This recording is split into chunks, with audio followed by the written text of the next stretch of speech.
여러분 안녕하세요. 저는 통합과학 담당 교사 박연경입니다. 자, 오늘 이렇게 카메라 앞에 선 이유는 온라인 계약 중에 우리가 그 1단원 물질의 규칙성과 결합에 대해 공부를 했는데 그 마지막 대단원으로 이제 개념 정리를 한번 해보고 이제 문제에 적용하는 시간을 한번 가져보려고 해요. 그래서 각각 문제에 대한 개념 설명과 이제 함께 문제를 한번 풀어보겠습니다. 근데 이게 이제 지구과학 부분인데 앞부분이 조금 우주론이랑 연관이 되어가지고 처음 공부하는 친구들한테 좀 어려웠을 것 같아요. 그래서 각 부분에서 어떤 점에 중점을 맞춰 공부를 해야 되는지 이제 한번 해볼게요. 자, 1번 문제를 보면 교과서는 58페이지를 펴주시길 바랍니다. 자, 1번부터 보면 1번에 초기 우주에서 물질의 형성 과정 순서를 한번 나타내 보라고 했어요. 1번 보면 초기 우주에서 물질 형성은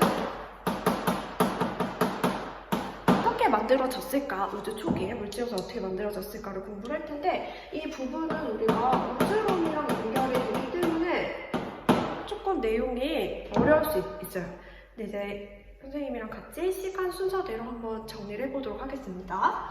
자, 우주 초기에는 굉장히 작은 점으로부터 시작을 해요. 우리가 뒷부분을 공부를 했기 때문에 다 알고 있을 거라 생각을 하는데 이 가장 작은 점, 이 점은 어떠냐면 굉장히 높은 온도, 초고온, 초밀도예요. 굉장히 온도도 높고 밀도도 굉장히 높아요. 이런 부분이 어떻게 되냐면 한순간에 갑자기 빵 하고 터지는 거예요. 자, 빵 하고 터지는 이런 현상을 우리는 뭐라고 하냐면 빅뱅이라고 하고 다른 말로는 우리가 인플레이션이라고 합니다. 자, 이 부분이 지나고 나면 빅뱅이 딱 하고 터지게 되면 바로 뭐가 생기게 되냐면 기본 입자가 생성이 되게 돼요. 자, 이때 여러 가지 기본 입자들이 생성이 되는데 그 중에서도 우리가 교과서상에서 유의 있게 봐야 될 부분이 두 개가 있어요. 그게 뭐냐면 쿼크랑 적자 에너지입니다. 자, 이 쿼크에 이제 좀 보게 되면 쿼크는 종류가 두 종류가 있는데 한 종류는 업쿼크와 다른 하나는 다운쿼크예요. 근데 전하량까지 기억을 해줄게요. 업쿼크의 전하량은 플러스 3분의 1가 되고 다운쿼크는 마이너스 3분의 1이 돼요. 자, 근데 보세요. 자, 이거 굉장히 높은 온도의 점에서부터 시작을 했다고 했어요. 그죠? 그럼 여기 온도가 굉장히 높을 거예요. 굉장히 온도가 높은데 우리가 이미 뒷부분을 한번 공부를 했기 때문에 결론부터 설명을 하자면 이제 빅뱅 이후에 시간이 지나면 지날수록 어떻게 되냐면 우주가 팽창을 하게 되는데 시간이 지남에 따라 온도는 어떻게 될까요? 온도는 낮아지게 되죠. 냉각이 된다라는 소리예요. 그러면 빅뱅으로부터 기본 입자가 생성됐을 때는 온도가 바로 직후이기 때문에 온도가 굉장히 높기 때문에 이런 입자들이 온도가 굉장히 높으면 어떨까요? 엄청 활발하겠죠. 그래서 우주 전역에 막 여기저기 떠다니게 되는 거예요. 그래서 얘네들은 가만히 모여있지 않고 여기저기 떠다니고 있는 그냥 각각의 존재들이라고 생각을 하면 될 것 같아요. 그래서 이런 쿼크 전자들이 우주상에서 여기저기 흐트러져 있다. 자기들끼리 운동을 굉장히 활발하게 하고 있다. 됐죠? 자, 그러다가 이제 어느 순간이 되게 되냐면 빅뱅 직후에 굉장히 짧은 시간이긴 해요. 10의 마이너스 6초. 근데 숫자가 뭔가 보기가 싫어요. 그쵸? 그래서 우리는 이게 1초 이전이라고 하는데요. 자, 1초 이전에는 얘보다는 온도가 조금은 내려갔을 거예요. 아직도 높은 온도긴 하지만 온도가 조금은 내려갔어요. 그럼 이제 어떻게 됐냐면 얘보다는 온도가 낮아졌어. 그러면 약간 입자의 운동 자체가 조금은 둔해질 거예요. 둔해지게 되면 어떻게 되냐면 쿼크들이 자기네들끼리 결합을 하게 되려는 이제 그 온도가 되는 거예요. 그럼 어떻게 되냐면 이런 업쿼크 애들 두 개가 뭉치고 다운쿼크 하나가 뭉치게 되는 이러한 현상들이 발생을 해요. 자, 그럼 이거 전하량 한번 계산을 해볼게요. 업이 플러스 3분의 2, 업 플러스 3분의 1, 다운 마이너스 3분의 1. 자, 이거 하면 뭐가 되죠? 플러스 1이 돼요. 자, 이런 애들을 우리는 뭐라고 하냐면 양성자라고 해요. 아, 얘네들이 만들어지고 온도가 조금은 내려가니까 이런 입자들이 생성이 되는구나 라는 사실을 알 수 있고, 자, 또 다른 애들이 하나가 더 뭉치게 되는데 이번에는 업 하나, 다운 두 개가 뭉치게 돼요. 얘도 계산을 한번 해볼게요. 플러스 3분의 2 마이너스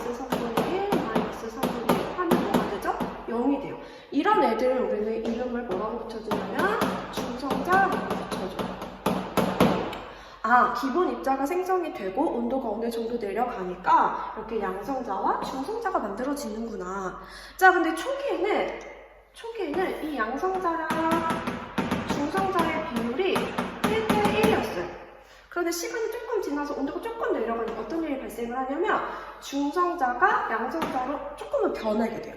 그래서 양성자와 중성자의 비율이 7대1로서 만들어지는 일이 발생을 하더라. 됐죠? 그 다음에 이제 계속 우주는 팽창해 가고 있고 온도는 점점 내려가고 있어요. 자, 그러다가 어느 순간이 오냐면 빅뱅 직후 터지고 나서 이제 3분이 딱 되는 거예요. 자, 3분이 지났을 때 온도는 얘보다 조금은 더 떨어졌겠죠? 자, 온도는 더 떨어졌을 거예요. 자, 온도가 떨어지게 되면 어떻게 되냐면 입자들의 운동이 조금은 어떻게 된다? 둔해지게 된다. 둔해지게 된다는 소리는 결합을 할 수 있을 정도로 이제 뭉치게 된다라는 거예요. 그럼 이제 어떻게 되냐면 이런 입자들이 결합을 할 수 있는 조건이 된다라는 거죠. 그죠? 그래서 해볼게요. 자, 어떻게 결합을 하냐면 지금 그 앞서서 양성자랑 중성자의 비율이 7대1로서 우주에 흩어져 있는 거예요. 그럼 선생님이 양성자를 그냥 플러스라고 표현을 하고 중성자를 그냥 0으로 표현을 해볼게요. 자, 7대1의 비율. 하나, 둘, 셋, 넷, 다, 7. 다음 중성자 0. 하나. 다음 양성자. 하나, 둘, 셋, 넷, 다, 7. 중성자 하나. 이런 식으로 비율로 우주 전역에 흩어져 있는 상태에서 3분이 됐을 경우에 어떻게 되냐면 둔해지면서 입자의 운동이 둔해지면서 얘네들이 결합을 할 수 있게 됐다라는 거예요. 양성자 2개와 중성자 2개가 합쳐져서 뭐가 만들어지게 되냐면 헬륨이라는 원자 핵이 만들어지게 됩니다. 그럼 보세요. 지금 양성자, 중성자 각각을 우리가 질량수 1이라고 생각을 한다면 몇 개예요? 하나, 둘, 셋, 넷. 그래서 4, 질량수 4인 헬륨의 원자핵 1개가 만들어졌고 원자핵 하나가 만들어졌고 다음에 이런 양성자 각각 하나는 그냥 뭐로서 존재를 하게 되냐면 수소 원자핵으로 우리가 된다는 거예요. 그러면 각각 하나를 원자핵으로 받기 때문에 질량수 얘는 뭘까요? 그냥 1이라고 생각을 하면 돼요. 이게 몇 개예요? 지금? 하나, 둘, 셋, 넷, 다, 7, 8, 9, 12개. 자, 이런 일들이 3분에서 일어난다라는 거예요. 그래서 3분에서는 지금 원자 핵이 만들어졌구나.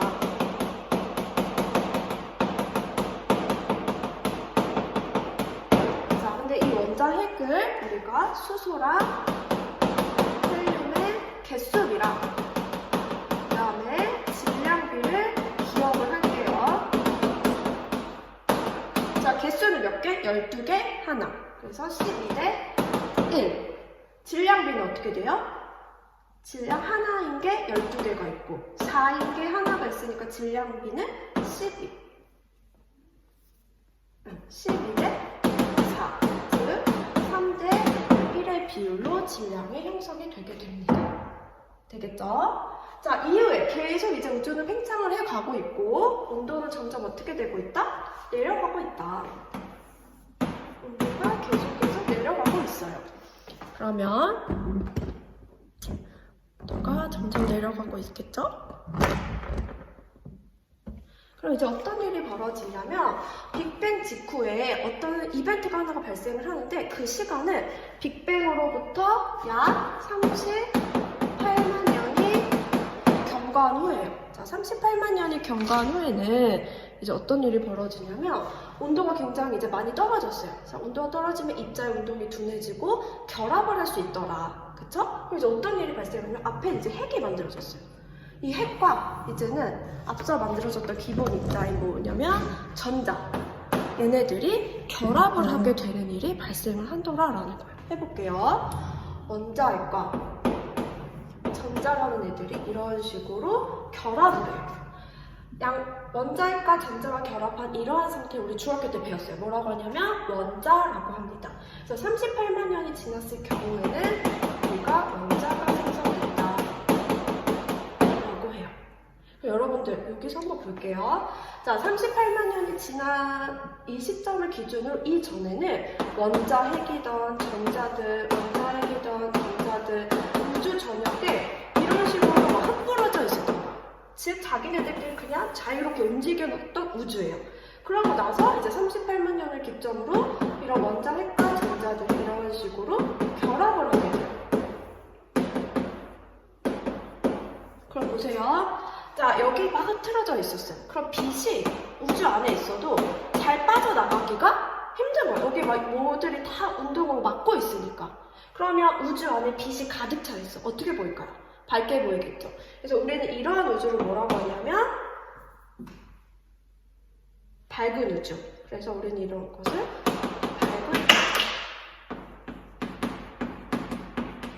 밝은 우주 상태라고 해요. 자, 그런데 이제 38만 년이 지나고 나서 원자핵과 전자들이 결합을 해서 이제 빛이 어떻게 되냐면 이 우주 전역에 있던 빛들이 이제 빠져나갈 수 있는 공간이 만들어진 거예요.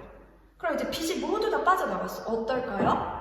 빛이 모두 다 빠져나가면 이 상태를 우리는 암흑시대라고 해요. 암흑우주. 암흑우주라고 합니다.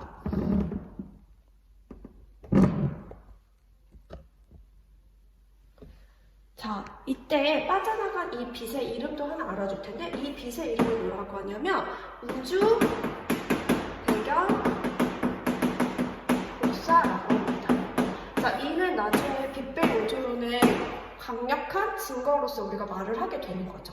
자, 결론부터 얘기하면 우주 배경 복사. 이때 빠져나간 빛의 온도는 몇 도라고 우리가 강에서 봤냐면 3000 켈빈으로 알아둘게요.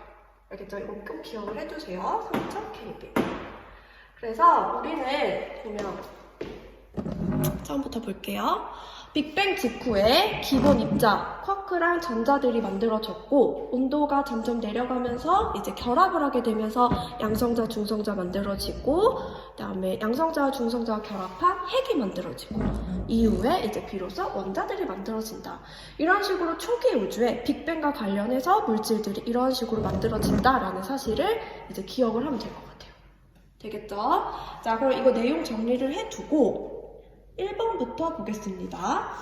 자, 교과서 58페이지에 1번 문제 볼게요. 자, 기역, 니은, 디귿, 리을을 시간 순서대로 옳게 나열한 것을 고르라고 했는데요. 자, 1번에 동그라미 칠게요. 쿼크 전자, 기본 입자죠? 그러니까 기역이 어떻게 돼야 돼요? 가장 먼저 와야 돼요. 기역. 그 다음에 두 번째, 뭐가 와야 되냐면 이제 쿼크들이 결합한 양성자, 중성자. 어디에 있냐면 디귿에 있어요. 동그라미 치세요. 양성자, 중성자, 디귿. 근데 이게 몇 대 몇의 비율이다? 7대 1의 비율로 형성이 되더라. 그 다음에 세 번째, 양성자, 중성자 만들어지고 이제 핵이 만들어지겠죠? 몇 번? 니은, 원자 핵이 만들어진다. 이제 비로소 원자가 만들어지는 리을. 그래서 답은 2번이 됩니다. 자, 그럼 이어서 2번 문제 보겠습니다. 교과서 58페이지 2번을 보면 자, 빅뱅 우주론이 확립되기까지 과학자들의 연구와 주장을 나타낸 것이래요. 자, 이때 빅뱅 우주론과 일치하는 주장을 이제 고르라는 문제인데요. 2번 문제는 우리 의문 그 3강 있죠? 3강에 이제 각각의 주장했던 과학자들과 연구 주장들을 한번 다시 복습하는 시간을 가져보면 좋을 것 같아요. 알겠죠? 자, 그럼 이제 내용 정리를 해보면 이번에도 묻고자 하는 거는 빅뱅 우주론이에요. 그런데 갑자기 딱하니 빅뱅 우주론이 나타난 게 아니라 우리가 그 역사가 있어요. 그 역사를 우리가 한번 정리를 해보면 가장 처음에 이 우주에 대한 그 의문을 가졌던 사람이 누구였냐면 아인슈타인이에요. 그죠? 이 아인슈타인이 그 당시에 굉장히 영향력이 있었던 사람인데 이 사람은 어떤 것을 주장을 했냐면 아인슈타인은 우주는 정지에 있다. 처음에 이 정지 우주를 주장을 하게 돼요. 그런데 이 사람은 우주는 정지에 있다라고 이제 주장을 했는데 관측 결과들을 보면 뭔가 우주는 늘어나고 있는 것처럼 보이는 거예요. 그래서 이 사람이 내 말이 맞기 때문에 이 사람을 뭘 이제 자신의 이름을 딴 아인슈타인 상수까지 만들어가면서 우주는 정지하고 있다라는 사실을 주장을 하게 돼요. 그래서 이 당시 때는 진짜 우주는 정지해 있구나 라는 걸 사람들이 이제 믿고 있었는데, 이에 대응해서 관측 결과가 그게 아니지 않냐, 그래서 내가 수학으로 풀어보겠다 해서 나타난 사람이 누구였냐면 르메르트와 프리드먼이라는 사람이 있어요. 이 두 사람은 이제 스승과 제자의 관계인데, 이 르메르트와 프리드먼은 이 아인슈타인이 말한 정지 우주 아니다, 우주 팽창하고 있다, 팽창 우주를 주장을 하게 돼요. 그래서 두 주장 중에 어떤 것이 이제 우세하게 되었냐면, 관측 결과가 이게 맞게 되는 거예요. 관측 결과가. 그래서 사람들이 진짜 아인슈타인 주장보다 이 주장에 이제 신뢰를 갖고 진짜 우주는 팽창하고 있구나, 팽창 우주에 대한 관심을 갖게 되는데, 이때부터 두 가지의 학파로 나뉘게 됩니다. 어떻게 나뉘게 되냐면 알죠? 빅뱅 우주론과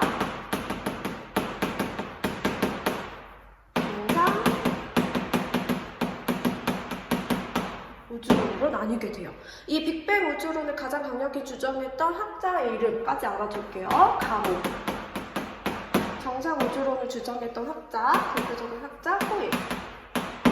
그래서 이렇게 뻗게 되는데, 자, 각각의 주장한 스토리가 있지만 우리 지금 요거 내용 정리하는 거기 때문에 각각의 주장들만 먼저 살펴볼게요. 빅뱅 우주론과 정상 우주론 둘 다 팽창하고 있다. 즉 부피가 어떻게 하고 있다? 부피가 증가할 것이다. 그에 따라 빅뱅 우주론은 어떻게 주장을 했냐면, 부피 증가하고 있지만 그에 따라 우주 안에 있는 질량은 그대로일 거야. 즉 질량은 그대로다. 반면에 정상 우주론에서는 부피가 늘어나는 만큼 그 안에 있는 우주의 질량도 함께 증가할 것이다 라고 주장을 하게 됩니다. 이게 가장 큰 차이점이에요. 자, 그럼 볼게요. 자, 밀도라는 건 어떻게 구했냐면, 우리가 밀도라는 거는 부피분의 질량을 우리가 알고 있죠. 근데 지금 부피가 팽창하고 있고 질량 어떻게 하면 일정해요. 그럼 밀도가 어떻게 될까? 떨어지겠죠? 그래서 빅뱅 우주론에서는 밀도는 감소할 거야. 그에 따라 뭐도 감소할 거냐면 온도도 감소해서 점차 식어갈 거야 라고 주장을 했던 내용들이에요. 질량 일정하고 밀도, 온도 감소할 것이다. 그에 반해 정상 우주론에서는 질량이 계속 증가하는 거야. 부피도 증가하고. 그러니까 부피가 커지면 커질수록 그 안에 있는 우주 안에 있는 물질의 질량도 증가한다는 소리겠죠. 그럼 밀도는 어떨까요? 밀도는 일정할 거예요. 밀도는 일정할 것이다. 그에 따라 온도도 일정할 것이다 라고 주장했던 것이 정상 우주론이에요. 자, 누가 맞냐? 팽팽했어요. 굉장히 팽팽하다가 이제 후에 어떤 증거들이 발표가 되냐면, 우리 아까 1번 문제에서 풀었던 그 쿼크들이 만들어진 양성자, 중성자의 비율이 7:1이었고 그것들이 뭉쳐서 만들어진 원자 핵의 비율이 어떻게 됐냐면, 수소랑 헬륨의 질량비가 몇 대 몇이었죠? 3:1이었죠? 자, 보세요. 질량이 일정하면 3:1 그대로 유지될 거고, 얘가 맞다면 3:1의 비율보다 증가해야 될 거야, 초기보다. 그런데 현재에서도 어떠냐면, 현재 수소랑 헬륨, 우주 전역에는 질량비를 살펴보니까 우주 초반이랑 똑같았다라는 소리예요. 이렇게 증거가 똑같다라는 소리는 누구의 주장이 더 신빙성이 있다? 얘의 주장이 더 신빙성이 있다라는 소리가 되겠죠. 그래서 이러한 증거들로 인해 빅뱅 우주론은 힘이 실리게 돼요. 근데 한 가지 증거가 더 나왔어. 그게 뭐냐면 우주 배경 복사라는 거예요. 우주 배경 복사. 아까 원자가 만들어지면서 빛이 다 빠져나갔다고 했죠. 그 빛을 우리가 뭐라고 하냐면 우주 배경 복사라고 해요. 근데 이거를 3000켈빈에서 시작을 했던 빛이 현재로 왔는데, 그걸 누가 발견하게 되냐면 윌슨과 펜지어스라는 사람이 어떤 우주에서 온 전파를 하나 발견을 하게 돼요. 근데 그 전파의 온도와 파장을 측정을 해보니까 3켈빈이라는 파가 발생을 한 거예요. 3켈빈이라는? 이는 뭐냐면 3000켈빈에서 와야지만 현재 측정되는 온도가 3켈빈으로 나올 수가 있었다라는 거예요. 그래서 이 우주 배경 복사는 우주가 팽창함으로 인해서 온도도 어떻게 됐다? 점차 내려갔구나 라는 의견에 힘을 실리게 돼요. 그래서 이러한 증거들로 인해 우리는 정상 우주론이 아니라 빅뱅 우주론으로 이제 우주가 만들어졌구나라는 사실을 이제 알게 됐다라는 거죠. 되겠죠? 이게 이제 스토리예요. 그럼 이제 개념 정리를 했기 때문에 2번 문제 보겠습니다. 자, 2번 문제 보면 기억부터 볼게요. 우주의 모든 방향에서 항상 관측되는 아주 약한 전파. 그게 뭐예요? 기억에서 말하는 게 뭘까요? 우주 배경 복사예요. 자, 우주 배경 복사가 바로 가모가 말한 최초의 빛입니다. 이거 맞죠? 그래서 얘는 기억은 맞는 설명이 돼요.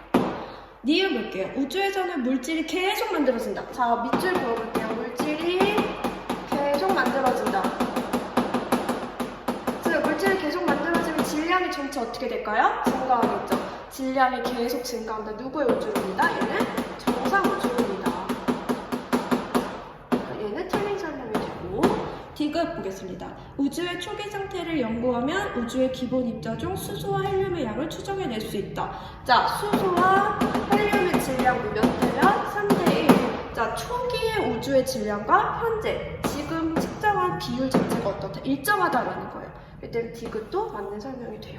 그래서 답은 기억 디귿이 됩니다. 됐죠? 자, 이어서 3번 문제 보겠습니다. 자, 3번은 별의 핵융합 과정 속에서 어떤 물질들이 어떻게 만들어지냐에 대한 것을 묻고 있는 문제예요. 자, 이 문제는 별의 진화에 관련돼서 우리가 기본 개념들을 알아야 되기 때문에 같이 연관지어서 설명을 한번 해보겠습니다. 자, 우주 초기의 물질들을 그냥 기본 입자들끼리의 융합을 통해서 뭐가 만들어졌냐면 우주 초기에는 수소랑 헬륨이 12대 1의 비율로 만들어졌어요. 앞서서 지금 정리를 했죠? 그죠? 근데 이후에 이제 어떻게 발생을 하냐면 이런 애들이 이제 별이 되고 별의 진화 과정 속에서 다양한 이제 원소들이 만들어지게 된다라는 거예요. 그러면 이를 설명한 게 없어. 볼게요. 지금 수소가 굉장히 많아요. 이런 애들이 많은데, 자, 수소는 질량을 몇으로 갖고 있다고 했냐면 1인 애들로 이렇게 갖고 있는 거예요.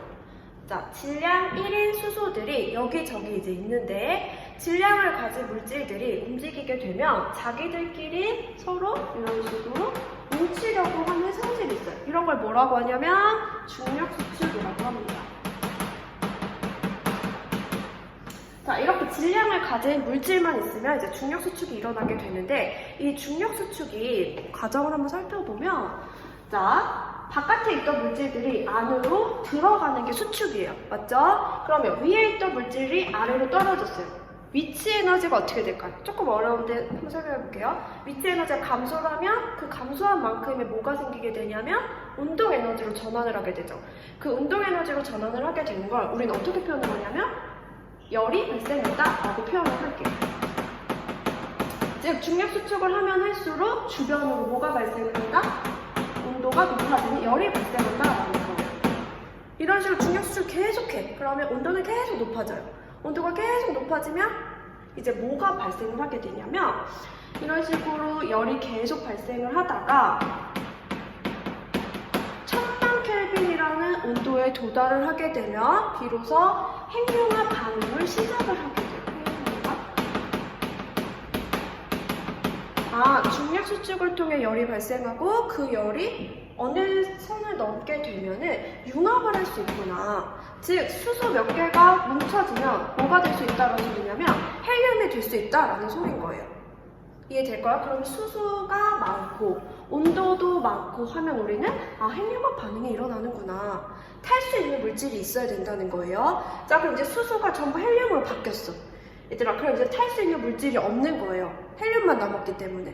그럼 이제 어떻게 될까? 탈 수 있는 물질이 없기 때문에 헬륨만 가지고는 융합 반응은 일어나지 않겠죠. 그럼 이제 어디로 돌아가냐면 중력 수축으로 다시 돌아간다라는 소리예요.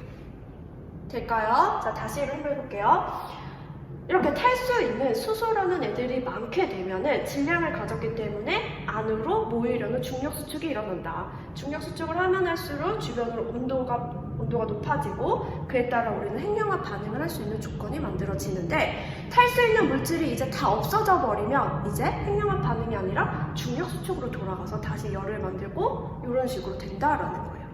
되겠죠? 그러면 이제 별의 진화 과정을 설명을 해볼게요. 보면 자, 질량이 작은 별. 근데 이 질량이 작다라는 기준은 우리가 뭘로 잡냐면 태양으로 잡아요. 그래서 태양의 질량과 유사한 별은 우리가 질량이 작은 별이라고 보고, 자, 태양의 질량보다 별의 질량이 10배나 커. 그럼 이런 거는 별의 질량이 큰 별이라고 볼 수 있겠죠. 그래서 우리는 별의 진화는 질량에 따라 다른 과정을 거치기 때문에 두 과정으로 나눠서 살펴봐야 돼요. 되겠죠? 해볼게요. 자, 지금 우주 전역에 수소가 많아. 수소가 많고 중력 수축을 통해 열이 발생하고 이제 핵융합 반응이 일어나는 이러한 별의 단계를 뭐라고 하냐면 주계열 단계라고 해요. 그러면 이 주계열 단계에서는 수소가 뭘로 변한 거예요? 헬륨으로 변하게 된 거예요. 맞죠? 수소가 헬륨으로 중심핵이 이제 변하고 있어요. 자, 그러다가 중심핵이 이제 다 뭘로 변했냐면 수소가 헬륨으로 전환되다가 결국 중심이 헬륨으로 만들어진 거예요. 중심이 이제 헬륨이야. 수소가 이제 없는 거예요.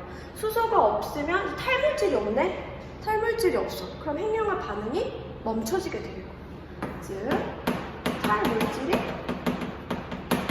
없으면 이 반응이 멈춰진다. 그러면 중심은 헬륨이고 다시 어떤 과정으로 돌아갈까요? 중력 수축으로 돌아가게 되는 거예요.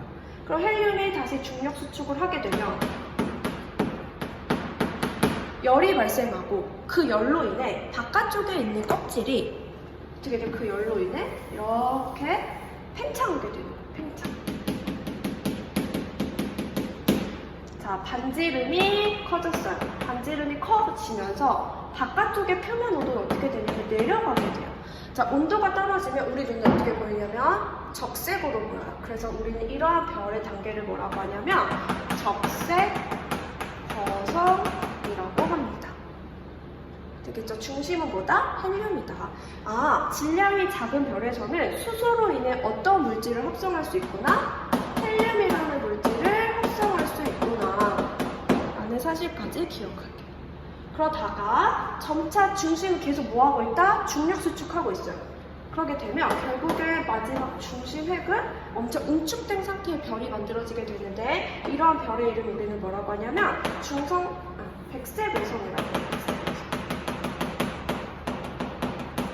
그럼 이 바깥쪽의 껍질 부분은 팽창돼서 우리 눈에 어떻게 보이냐면 이런 식으로 구름처럼 보이게 돼요. 이러한 상태를 우리는 뭐라고 하냐면 행성상 성운이라고. 되겠죠? 그래서 질량이 작은 별의 단계는 주계열, 적색거성, 백색외성, 행성상 성운으로 진화를 하고 그 와중에 우리는 주계열 단계의 수소 핵융합 반응을 통해서 헬륨을 만들 수 있구나 라는 거 하나 정리했습니다. 자, 두 번째, 이제 질량이 10보다 커요. 태양 질량보다 10배가 큰 별들은 어떻게 진화를 할까? 여러분, 질량이 크다라는 소리는 탈 수 있는 물질이 어떻다라는 거냐면 탈 수 있는 물질이 많다라는 소리예요. 탈 수 있는 물질이 많으면 어떻게 될까? 그걸 볼게요.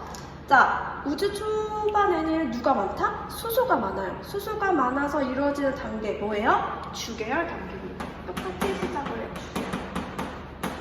그래서 중심은 수소가 헬륨으로 지금 계속 반응하고 있는 단계예요. 지금 중심에 있는 수소가 점차 헬륨으로 바뀌고 있다. 자, 그러면 중심핵은 이제 뭐가 되겠냐면 여기 이렇게 헬륨으로 만들어진 거예요. 그런데 얘는 질량이 크기 때문에 헬륨이 어떠냐면 굉장히 많은 거예요. 얘보다. 헬륨이 굉장히 많아요. 얘보다 크다. 탈 수 있는 물질이 많은 거야. 탈 수 있는 물질이 많으니까 중력 수축이 강하게 일어나고 중력 수축이 강하게 일어나면 열이 굉장히 많이 발생할 거고 그에 따라 그 뭐가 일어날 수 있다? 핵융합 반응이 일어날 수 있다라는 소리인 거예요. 핵융합 반응이 일어나요. 즉 얘는 수소 핵융합 반응이 일어나는 거고 얘는 헬륨의 핵융합 반응이 일어나게 되는 거예요. 그러면 이제 핵융합 반응을 통해 뭐가 만들어지게 되냐면 탄소가 만들어지게 되고 또 이 또한 마찬가지로 헬륨이 많으니까 탄소도 많고, 그럼 이 탄소들도 중력 수축 일어나고 헬륨 핵 반응 일어나고 하게 되면 뭐가 일어나냐면 산소가 만들어지는 거예요. 똑같아요. 산소도 중력 수축하고 열 발생하고 핵융합 반응이 일어나면 여러 가지 규소 만들어지고, 어디까지 만들어지게 되냐면 질량이 큰 애들은 철까지 합성을 할 수 있다라는 소리예요. 자, 이렇게 원소들을 많이 만들 수 있는 이런 별의 단계를 뭐라고 하냐면 초거성이라고 합니다. 되겠죠? 초거성이 일어나요. 그러다가 이제 마지막 철까지 왔어요. 이제 더 이상 얘는 너무 무겁고 너무 고밀도고 이제 더 이상 핵융합 반응이 일어나지 못하는 응축된 단계. 철까지 오고, 얘가 중력 수축이 굉장히 강하게 일어나다가 보면은 이제 어떻게 될까? 빵! 하고 터지게 돼요. 빵! 하고 터져. 이런 폭발을 뭐라고 해요? 초신성 폭발이라고 해요. 자, 초신성 폭발이 일어나면 갑자기 밝아지게 되는 굉장히 밝은 별을 볼 수가 있어요. 초신성 폭발이 일어나게 되면 이제 마지막 남은 찌끄레기 누가 남게 되냐면 중성자별. 질량이 더 크면 어디까지 가게 되냐면 블랙홀까지 가게 됩니다. 그래서 우리 블랙홀을 뭐라고 표현하냐면 빛조차 빠져나갈 수 없는 강력한 별이다 라고 하잖아요. 그죠? 그래서 블랙홀은 굉장히 큰 별의 마지막 단계다 라고 생각을 하면 돼요. 되겠죠? 그러면 여기서 문제. 자, 지금 원소 합성이 헬륨에서 뭐 탄소, 산소 여러 가지 원소들이 합성되고 철까지 왔다라고 했어요. 그죠? 근데 철 이상의 원소, 우라늄 같은 애들이 있는데 그런 애들은 현재 지구상에 존재하잖아요. 그럼 어디서 왔을까, 얘네들은 이 이후의 원소들은 열을 흡수해야지만 더 무거운 원소로 우리가 갈 수 있다라는 거예요. 그런 걸 뭐라고 하냐면 헤벨 반응인데, 열을 흡수하려면 어떤 사건이 있어야겠죠. 그게 뭐냐면 이 초신성 폭발로 열이 발생을 하고 그 주변 원소가 열을 흡수하게 되면 철 이상의 원소까지도 합성할 수 있습니다. 되겠죠? 하지만 별 내부에서는 불가능하다라는 점 기억해 둘게요. 자, 그래서 질량이 큰 별에서는 주계열, 초거성, 초신성, 중성자별, 블랙홀 이런 단계로 진화를 할 거고, 얘는 헬륨뿐만이 아니라 어디까지 합성할 수 있다라는 거예요? 헬륨부터 철까지 합성이 가능하다라는 점 기억해 줄게요. 그래서 별의 진화와 물질 형성은 이런 식으로 정리를 하면 될 것 같아요. 자, 그럼 3번 문제 보겠습니다. 자, 지문 1번부터 같이 볼게요. 별은 중력 수축과 수소 핵융합 반응을 통해 빛을 발한다. 맞죠? 중력 수축과 핵융합 반응을 통해 우리는 빛을 낼 수 있다. 기억 맞고, 1번 맞고, 2번. 별의 중력과 내부 온도 상승에 의해 기체가 밖으로 미는 힘이 같아 그 모양 유지된다 라고 했는데, 여기 잠깐 볼게요. 자, 여기서 중력 수축으로 인해 온도가 높아지면 열이 발생을 해요. 그죠? 그러면은 이 열로 인해 주변부가 이런 식으로 팽창을 하려고 하는 힘도 생기는 거예요. 이런 걸 우리가 뭐라고 하냐면 기체압. 기체압에 의해 팽창이 된다고 하고요. 자, 안으로 수축하려는 힘 중력, 바깥으로 뻗치려는 힘 기체압. 이렇게 같아지게 되면 우리는 이 상태를 뭐라고 하냐면 정력합 평형 상태라고 해요.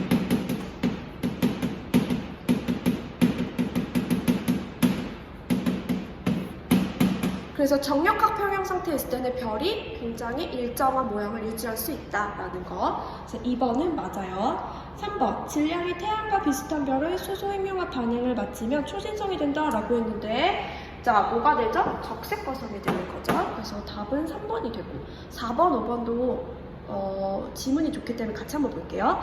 질량이 태양보다 10배 이상 큰 별은, 10배 이상 큰 별, 요거죠. 자, 10배 이상 큰 별은 철이 만들어지면 더 이상 핵융합 반응이 일어나지 않는다라고 했어요. 맞죠? 어디까지 만들어질 수 있다라고 했죠?